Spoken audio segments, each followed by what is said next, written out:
Welcome to 69 TV. నా పేరు సుమాంజలి. ముందుగా బులెటిన్లోని హెడ్లైన్స్.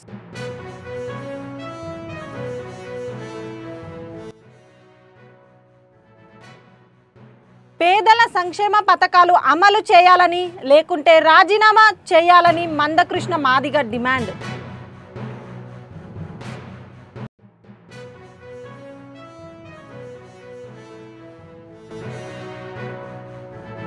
ఏఎస్ నగర్ ప్రాంతంలో అక్రమంగా నిల్వ చేసిన 40 క్వింటాళ్లు రేషన్ బియ్యంను విజిలెన్స్ అధికారులు స్వాధీనం.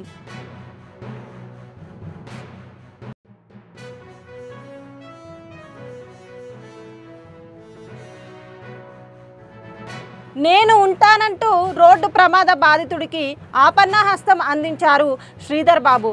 తన గొప్ప మానవత్వాన్ని చాటుకున్నారు.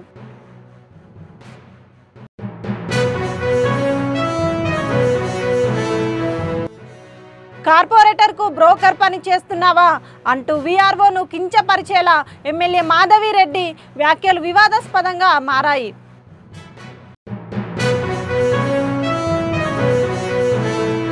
ఇక డీటెయిల్స్లోకి వెళ్తే, వికారాబాద్ జిల్లా కేంద్రంలో సత్యభారతి ఫంక్షన్ హాల్లో ఏర్పాటు చేసిన చలో హైదరాబాద్కు సంబంధించి జిల్లా సన్నాహక సభకు ముఖ్య అతిథిగా హాజరైన ఎంఆర్పిఎస్ వ్యవస్థాపకుడు మందకృష్ణ మాదిగ ఈ సందర్భంగా మాట్లాడుతూ రాష్ట్ర ప్రభుత్వం ఎన్నికల్లో ఇచ్చిన హామీలను నెరవేరుస్తామని, హామీ ఇచ్చి ప్రభుత్వ ఏర్పడిన 20 నెలలు గడిచినా పేద ప్రజలకు ఇచ్చిన హామీలు నెరవేర్చడం లేదని, పేదల సంక్షేమ పథకాలు అమలు చేయాలని లేకుంటే రాజీనామా చేయాలని మందకృష్ణ మాదిగ డిమాండ్ చేశారు.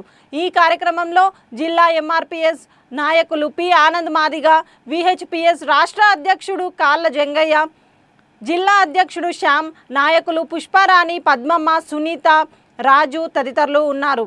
పెంచుతామని హామీ ఇచ్చి అమలు చేయకుండా కాంగ్రెస్ ప్రభుత్వం పెన్షన్దారులందరినీ మోసం చేస్తుంటే ప్రతిపక్షం కనీసం ఈ అంశాన్ని అసెంబ్లీలో లేవనెత్తడంలోనూ బయట ఈ పెన్షన్దారుల పక్షాన పోరాటం చేయడంలోనూ తీవ్రమైన నిర్లక్ష్యాన్ని ప్రతిపక్షాలు పోషిస్తున్నాయి, పాటిస్తున్నాయి.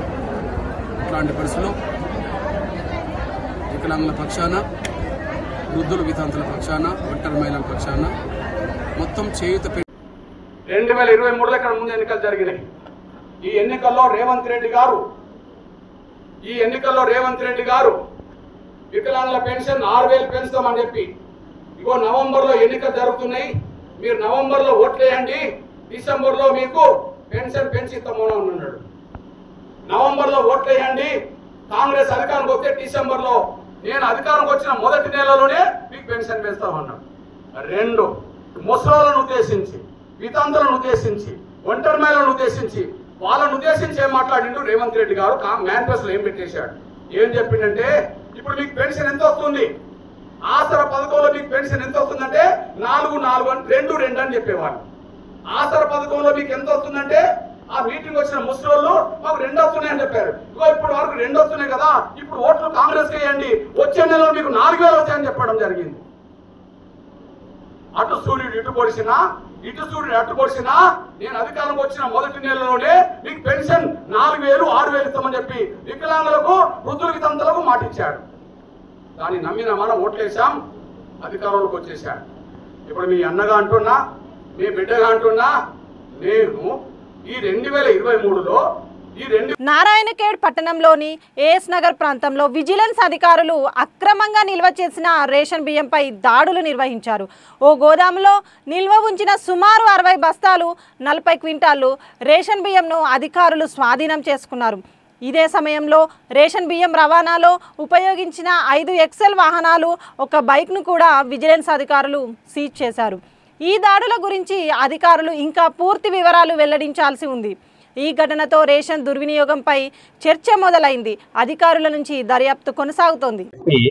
Vigilance and civil supplies Hyderabad ఈరోజు మాకు ఉదయం 9:45 ఆ టైం లోపల నమ్మదగిన సమాచారం వచ్చింది. ఏంటి అంటే, విఠల్ అనే వ్యక్తి ఈ నారాయణఖేడ్లో ఏఎస్ నగర్లో ఉంటాడు. ఆయన పీడిఎస్ రైస్ కొంటూ పబ్లిక్ నుండి, అంటే వేరే మోపెడ్స్ ద్వారా వచ్చే విలేజ్ల నుండి తీసుకొచ్చే వాళ్ళ దగ్గర నుండి కొని అధిక రేటుకు బ్లాక్ మార్కెట్లో అమ్ముతున్నాడు అనే సమాచారం మీద మేము ఈరోజు ఏఎస్ నగర్లో ఉన్న తన యొక్క షాపు పైన వచ్చి రైడ్ చేశాము. అతన్ని అతన్ని పట్టుకొని విచారించగా అతని షాపు వెనక ఉన్న ఈ చిన్న షటర్ ఓపెన్ చేసి చూపించాడు. అతన్ని విచారించగా ఏం చెప్పినాడంటే అతను ఒప్పుకున్నాడు ఏంటంటే నేను పీడిఎస్ రైస్ కొంటూ అధిక రేటుకు అమ్ముతున్నాను అని చెప్పేసి అతను ఒప్పుకున్నాడు. తర్వాత అతను చూపించిన ఈ ప్రెమిసెస్ ఈ షటర్ ఓపెన్ చేసి చూడగా దానిలో పీడిఎస్ బియ్యం సుమారుగా 37 బస్తాల సన్న బియ్యం అట్లాగే 6 బస్తాల దొడ్డు బియ్యం ఉన్నాయి. అలాగే కొన్ని వెహికల్స్ 2 వీలర్స్ మీద కూడా ఇక్కడ బియ్యం తీసుకొని వచ్చి అక్కడ ఈ షాపు ముందర పార్క్ చేయబడి ఉన్నాయి. అవి నియర్లీ సుమారుగా 17 బస్తాలు ఉన్నాయి. ఓవరాల్గా మేము ఇంకా క్వాంటిటీ వే చేయాలి. అప్రాక్సిమేట్గా 30 క్వింటాల్స్ ప్లస్ క్వాంటిటీ పీడిఎస్ బియ్యం ఉందని చెప్పేసి అనుకుంటున్నాము. దీనిపైన పంచనామా నిర్వహించి పోలీస్ స్టేషన్లో కంప్లైంట్ ఇచ్చి చట్ట ప్రకారం చర్య తీసుకుంటాము. Thank you.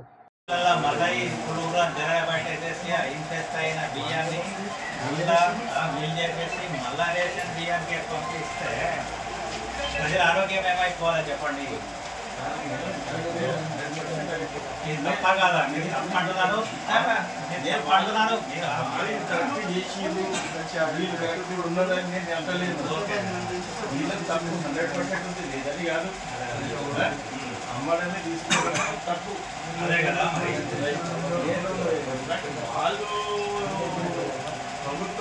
హైదరాబాద్ రాష్ట్ర ఐటీ పరిశ్రమల శాఖ మంత్రి దుద్దిల్ల శ్రీధర్ బాబు తన గొప్ప మానవత్వాన్ని చాటుకున్నారు.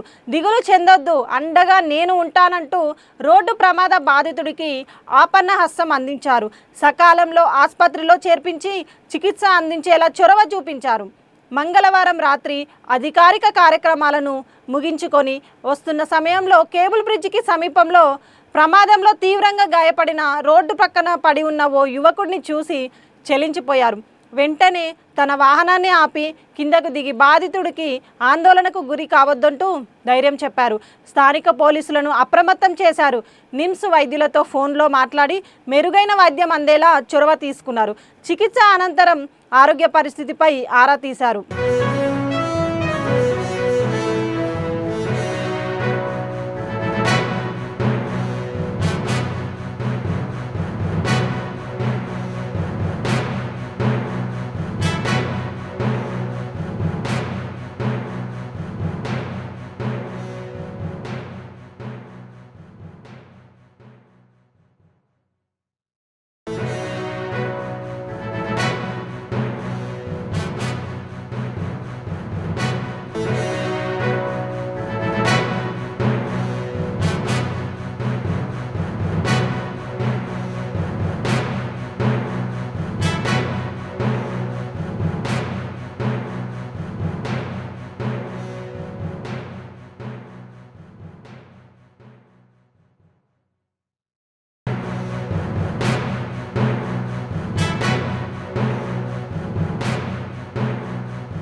తిరుపతి చంద్రగిరి మండలం ఎల్లంపల్లిలో ఏనుగుల గుంపు మరోసారి బీభత్సం సృష్టించింది. మంగళవారం రాత్రి ఎల్లంపల్లిలో పంట పొలాలపై పడ్డ 7 ఏనుగులు మంద ఫెన్సింగ్ రాళ్లు పంటలను ధ్వంసం చేశాయి. స్థానిక రైతులు ఫారెస్ట్ అధికారులకు సమాచారం అందించారు. ఏనుగుల నుంచి పంట పొలాలను రక్షించాలని ప్రభుత్వాన్ని గ్రామస్తులు రైతులు కోరారు.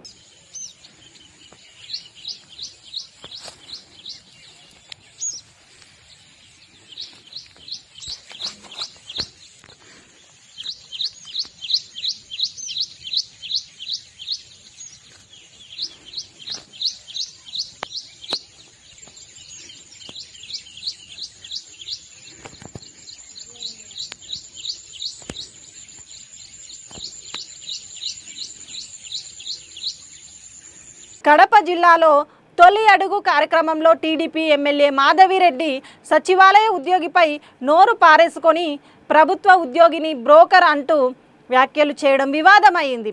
కార్పొరేటర్కు బ్రోకర్ పని చేస్తున్నావా అంటూ వీఆర్ఓను కించపరిచేలా ఎమ్మెల్యే వ్యాఖ్యలు చేశారు.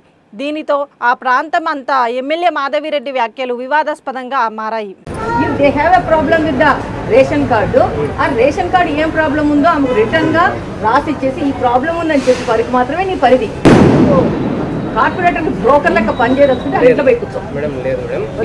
అంటే ప్రతి ఒక్క జనాభా ప్రజలందరూ వెళ్ళేసి కార్పొరేటర్ ఇంటి దగ్గర కూర్చొని ఆయన దయాదాక్షిణ్యం మీద చెయ్యి పట్టుకొని ఆయన రేషన్ కార్డు ఇస్తే తీసుకుంటారు, ఆయన రేషన్ కార్డు ఇవ్వకపోతే తీసుకోరు. ఇలాంటి బ్రోకర్లు పెట్టుకుని వాళ్ళు నడుపుతా అంటే మీరు గవర్నమెంట్ దగ్గర జీతం తీసుకొని వాళ్ళ దగ్గర బ్రోకర్ లెక్క పనిచేయదలుచుకుంటావా మహేందర్? పబ్లిక్ గ్రీవియన్స్ లో పబ్లిక్ వచ్చి చెప్తుంది నీ మీద. ఏం బెదిరిస్తున్నావా అని? ఏం చెప్పినా మాట్లాడుతున్నావు?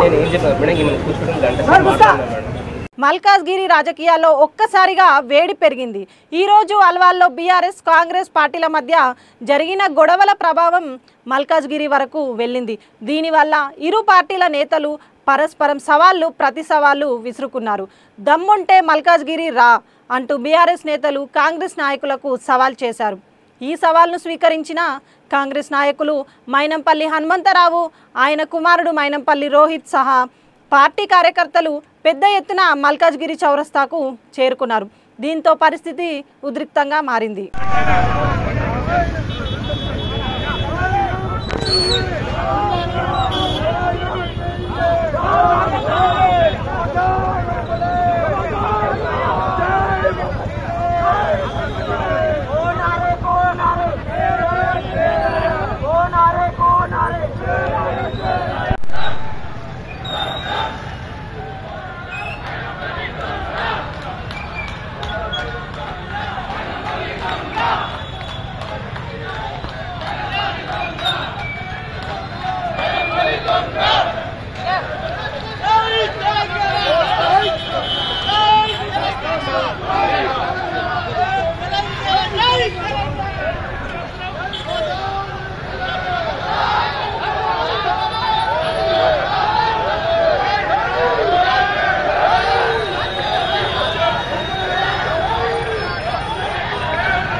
రేప్ కేసు నా కొడుకు రేప్ చేస్తే చిల్లరగా ఆర్గనైజర్ నా కొడుకు ఎట్లా చేస్తారు?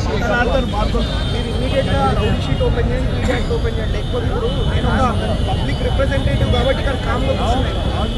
లేకపోతే వేరేలాగా ఉంటుంది. మీరు మాత్రం స్ట్రిక్ట్ యాక్షన్ తీసుకోవాలి. కొడుకుల మీద మైండ్ ఓవర్ చేయండి, పీడీ యాక్టివ్ చేయండి, రౌడీ షీట్లో పెట్టండి, ట్రై చేయండి. కొడుకులు వాడు ఎంతమంది బతికెంత అనకూడదు. నరసాపురం యువత డ్రగ్స్ రహిత ఆంధ్రప్రదేశ్ దిశగా మెలగాలని పట్టణ సిఐబి యాదగిరి అన్నారు. ఈరోజు పట్టణంలోని ఆదిత్య కాలేజీలో జరిగిన డ్రగ్స్ రహిత ఆంధ్రప్రదేశ్ కార్యక్రమంలో భాగంగా పట్టణ పోలీస్ శాఖ ఆధ్వర్యంలో విద్యార్థులకు అవగాహన సదస్సు నిర్వహించారు.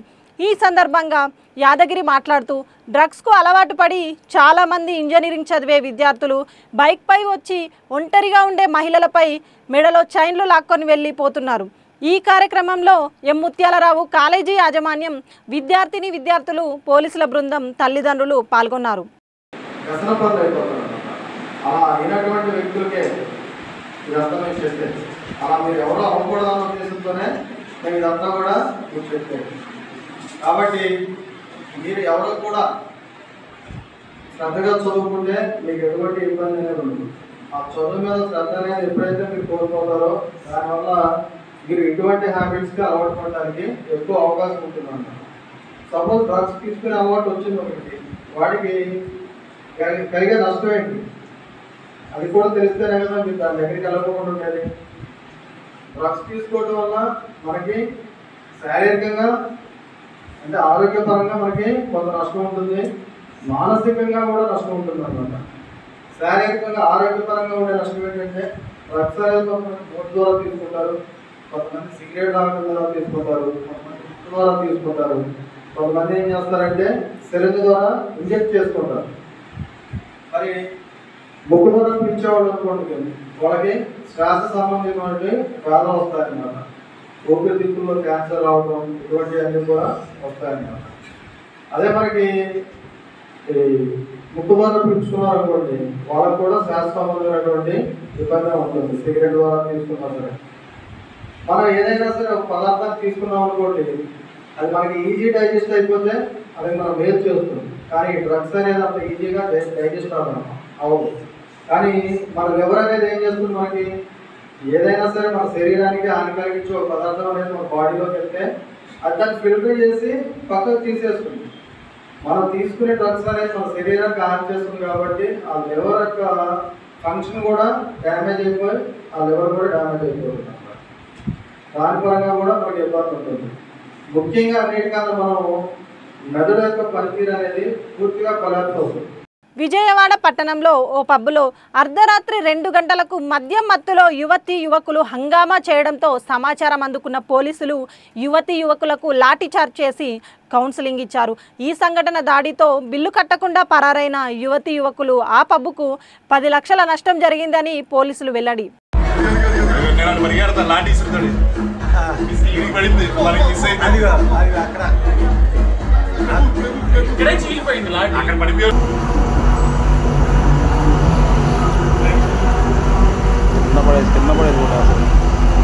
బులెటిన్ ముగించే ముందు హెడ్లైన్స్ మరోసారి.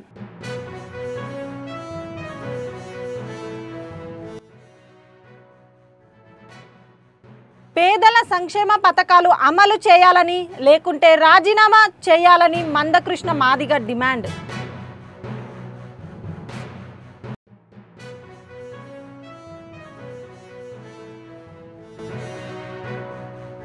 ఏఎస్ నగర్ ప్రాంతంలో అక్రమంగా నిల్వ చేసిన 40 క్వింటాళ్లు రేషన్ బియ్యంను విజిలెన్స్ అధికారులు స్వాధీనం.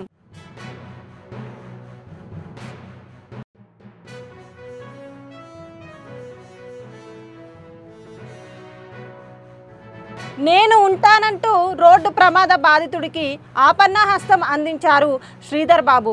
తన గొప్ప మానవత్వాన్ని చాటుకున్నారు.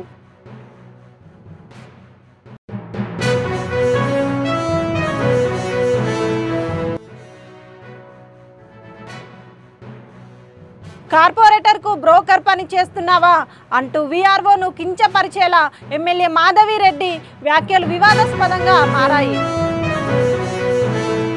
ఇవి బులెటిన్ విశేషాలు. మరిన్ని అప్డేట్స్ కోసం చూస్తూనే ఉండండి 69 టీవీ తెలుగు న్యూస్.